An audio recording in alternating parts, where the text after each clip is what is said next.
సుజాత రమ్యశ్రీగా ఎందుకు మారాల్సి వచ్చింది? ఎందుకు మారాల్సి వచ్చిందంటే నా పేరు సుజాత కదా. అప్పటికి ఓల్డ్ హీరోయిన్ సుజాత గారు ఉన్నారు. అప్పటికి ఆవిడ క్యారెక్టర్ చేస్తున్నారు. హీరోయిన్గా డ్రాప్ అయిపోయి మదర్ క్యారెక్టర్స్ అలాంటి క్యారెక్టర్ చేస్తున్నారు. నేను వెంటనే వెళ్ళి ఎక్కడికి వెళ్ళానంటే రామానాయుడు గారు గుళ్ళోకి వెళ్ళాను. వెళ్ళగానే నేను షూటింగ్ అది సుమందిని కృష్ణరాజు గారిది షూటింగ్ జరుగుతుంది. తాత మనవడో సంథింగ్ ఏదో. కాదు అప్పటికి బావబామర్ది ఎప్పుడో అయిపోయింది. తాత మనవడో ఏదో కొత్తగా స్టార్ట్ అయింది.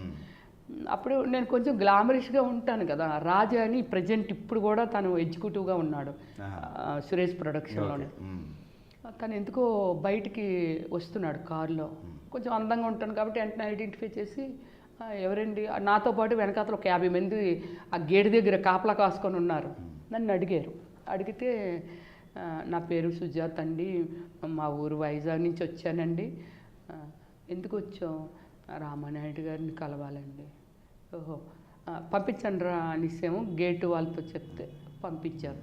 పైన షూటింగ్ అవుతుంది అక్కడికి వెళ్ళు అన్నారు. నేను వెళ్ళేటప్పుడు రామానాయుడు గారు ఎక్కడైతే ఉంటారో కొంచెం డౌన్లో అక్కడికి వచ్చేసారు రూమ్కి. నేను ఎర్రిదానిలాగా అలా చూస్తున్నాను. మళ్ళీ తిరిగి వచ్చాడు రాజా ఏదో పనులు చూసుకొని. నువ్వు రామానాయుడు గారిని కలవలేదా అన్నారు. ఎక్కడ ఉంటారు సార్ అంటే ఇక్కడ ఉంటారని చెప్పాను.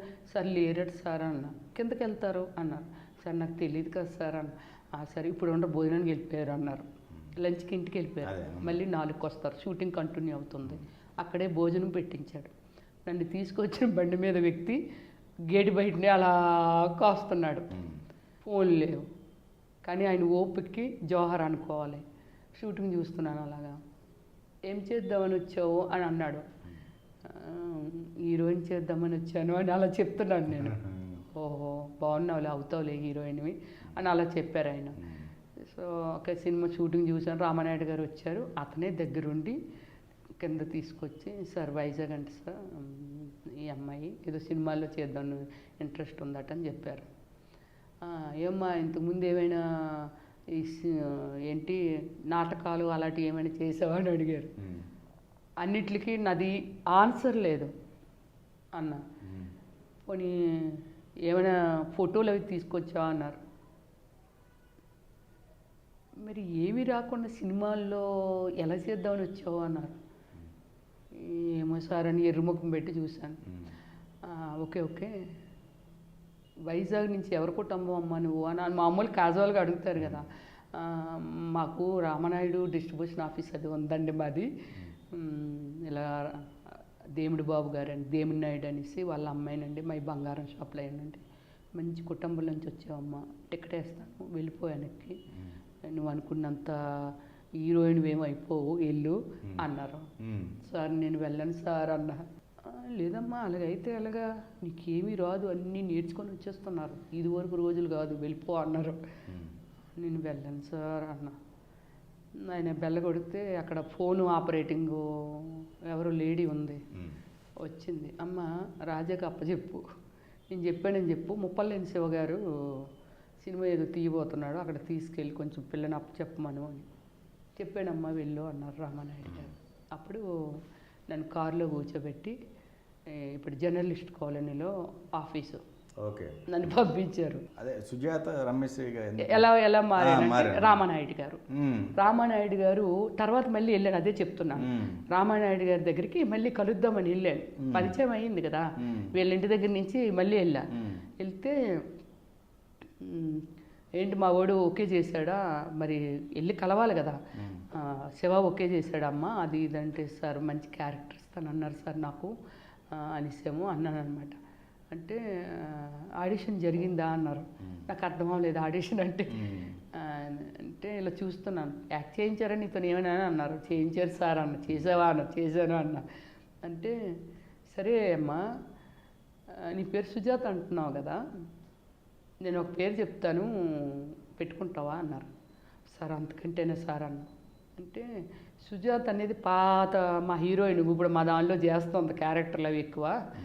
సో మళ్ళీ సుజాత ఏం బాగుంటుంది, 6 లెటర్ మీద అంటే రావళి, రమ్య, రమ్యకృష్ణ, రాశి, ఇంకెవరెవరో చాలామంది పేర్లు చెప్పారు. ఆరు, సౌందర్య, ఆరు ఇలాగా వచ్చాయి. 6 లెటర్ మీద రమ్య పెట్టుకో అమ్మ బాగుంటుంది, రమ్యకృష్ణ తన వద్ది, రమ్య నువ్వు అవుతావు అని మళ్ళీ అన్నారు. శ్రీ అనేది శుభసూచకం. సో నీ పేరులోనే ఒక శుభం ఉంటుంది, శ్రీ కూడా యాడ్ చేసుకో బాగుంటుంది పేరు. మళ్ళీ అలాంటికి వెళ్ళి మార్చేసుకుంటావా ఏంటి అన్నారు. సార్ నా మార్చుకోవడం ఏంటి సార్, మీరు చెప్పారు కదా అదే ఎక్కడైనా సినిమాలో కమిట్ అయితే నీ పేరు ఏమిటి అని అంటే పేపర్లో రాస్తాడుగా అది పెట్టి చెప్పు అని అన్నారు రామానాయుడు గారు. అప్పటి నుంచి రమ్యశ్రీ. బట్ బయట ఎవరికి అంటే నేను కామన్గా నా ఐడి ప్రూఫ్ మాత్రం రమ్యశ్రీ అని ఉండదు, ఓన్లీ రమ్య. శ్రీ అనేది ఓన్లీ స్క్రీన్కే, రమ్య మాత్రమే ఉంటుంది. ఓన్లీ ఎనీ బ్యాంక్ అకౌంటా లేకపోతే వాట్ ఎవర్ ఏదైనా సరే ఓన్లీ రమ్య పేరు మీదే ఉంటుంది. సుజాత పేరు అనేది మర్చిపోయారు. సుజాత అనేది స్టార్టింగ్లోనే తీసేసాము. ఇది ఎలా సాగిందండి నా ప్రయాణం. వైసీపీ ఇప్పుడు అధికార పార్టీ పరంగా మీకు ఇలా నాకు అన్యాయం జరిగిందని మీరు చెప్పుకోవడానికి ఒక అవకాశం ఉందిగా మీకు? ఉంది. మరి అది వాడుకోలేదా? వాడలేదు. ఓకే, నేను ఇంకా చెప్పలేదండి. నాకు పేషెన్స్ ఎక్కువ. ఓకే, ఎవరో అనొద్దు, నా పేరెంట్స్ అంటారు భూదేవుకున్నంత ఉంది నీకు పేషెన్స్ అనేది. నేను చాలా అండి నా బ్రదర్స్ కోసం కానీ ఎలాంటి వాళ్ళ కోసమైనా సరే చాలా కోట్లు వాల్యుబుల్ ఆస్తులు కూడా ధర్మం చేసిన మెంటాలిటీ నాది. సో ఓకే, నేను ఇది ధర్మంగా తీసుకోను, నువ్వు తప్పు చేస్తున్నావు అంటాను. అది తప్పు తను చేశాడు, అనుభవిస్తున్నది నేను. దాన్ని ఏంటంటే ఇండైరెక్ట్గా పార్టీని ఏదో వాడేసుకొని అతని మీద టైట్ చేయాలనేది నా ధర్మం కాదు. ఈరోజు చంద్రబాబు నాయుడు గారు ఎక్కడ ఉంటారో కూడా తెలుసు. ముందుకెళ్ళి కూర్చుంటే చంద్రబాబు నాయుడు గారు అపాయింట్మెంట్ ఎవరా? నేను అలా కూర్చొని ఉంటే మీడియో ప్రెస్ ఏదో నేను ఇన్ఫామ్ చేస్తే రారా? చంద్రబాబు నాయుడు గారు పొరువేగా పోద్ది అంటే నేను వెళ్ళి ఇగో పలానా గొడుగు కింద ఉన్నాడు, పలానా ఇది చేశాడు, ఇగో ప్రూఫ్స్, ఇగో చెక్ బుక్లు అంటే పాస్బుక్లు ఇవన్నీ చూడండి, ఇంకెలా చేశాడంటే ఇస్తావా ఇవ్వవా అని అంటే రాష్ట్ర వ్యాప్తంగా నా అక్క చెల్లెళ్ళు నా బిడ్డలాటలు అంటున్న చంద్రబాబు నాయుడు గారు న్యాయం చేయరంటారా? అక్కడ కూడా నేను పోలేదు. నువ్వు తప్పు చేసావు, అది నాది, నువ్వు చేసేయాలి అంటున్నాను అంతే. అది కూడా ఇంకా నా పేషెన్స్ చచ్చిపోతే ఇంకెంత దూరమైనా వెళ్తాం. కొమ్మడ సురేష్ అనేవాడు ఈరోజు బయటకు వచ్చాడు. ఆ వ్యక్తిని నేను చాలా రెస్పెక్ట్గా ఏది చెప్పినా ఒక మంచి ఫ్రెండో తండ్రో చెప్తున్నాడంటగా. అలాగే సురేష్ గారు తప్పకుండా ఇంకో 2 నెలలు అయిపోద్దా? సరే అయితే మరి 3 నెలలు అయిపోద్దా? సరే. ఇలాగా పేషెన్స్తో 5 ఏళ్ళ నుంచి ఇప్పటి వరకు ఉన్న వ్యక్తినండి. ఇది ఆలోచించండి. ఈ శ్రీశైలం యాదవ్ అయితే 15 సంవత్సరాలు అయింది నేను ల్యాండ్ కొని, ఇప్పటికీ ఒక క్లారిటీ ఇవ్వలేదు. ఆయన డబ్బులు తీసేసుకున్నాడు అంతే. ఈరోజు ఇతను 5 ఏళ్ళ నుంచి మబ్బి పెట్టుకొస్తున్నాడు, ఓపెన్ అయిపోయింది. ఓకే నువ్వు దొంగ అనేది ఓపెన్ అయిపోయింది. దానికి సొల్యూషన్ ఏమిటండి? నువ్వెందుకు మార్కెట్లోకి నువ్వు దొంగనే అనుకొని రేపొద్దున ఏమిటి? ఇలాంటివి చెయ్యొద్దు. నేను ఇంకోటి చెప్తున్నాను, చంద్రబాబు నాయుడు గారి పేరు చెప్పి ఇలాంటి దుర్మార్గాలు పాల్పడిన వాళ్ళు చాలామంది ఉన్నారు. చంద్రబాబు నాయుడు గారి మంచా చెడా ఏమిటా, ఆయనకున్న వివేకమా లేకపోతే ఇంకోటి అనేది పక్కన పెడితే ఆయన పేరు వాడుకొని ఇలాంటి దుర్మార్గాలు చేసిన వాళ్ళు చాలామంది ఉన్నారు. దానికి నేనే నిదర్శనం. నేను అంటే వ్యాపారం చేసుకున్నానండి. నేనేమి నువ్వు ఏదో ఒకటి చేసి పెట్టనేది కూడా కాదు. మరి ఇలాంటి సెలబ్రిటీని, ఇంత పబ్లిక్ ఫిగర్ని, అంటే సెలబ్రిటీగా ఫిగర్ని కాదు, సోషల్ సర్వీసర్ని, అలాగే ఒక స్టేట్కి బీసీలకి అందరికీ రెస్పాన్సిబిలిటీ ప్లేస్లో ఉన్న ఒక వ్యక్తిని నన్నే ఇంత మోసం చేస్తే ఇంకెంతమందిని చేస్తుంటాడు చెప్పండి. దీనికి నేనేమంటున్నానంటే నేను పబ్లిక్లోకి ఇంకా తేలేదు. అంటే మీరు టెలికాస్ట్ చేస్తారో లేదో నాకు తెలియదు. నేను ఇంకా అతన్ని పబ్లిక్లోకి తేలేదు.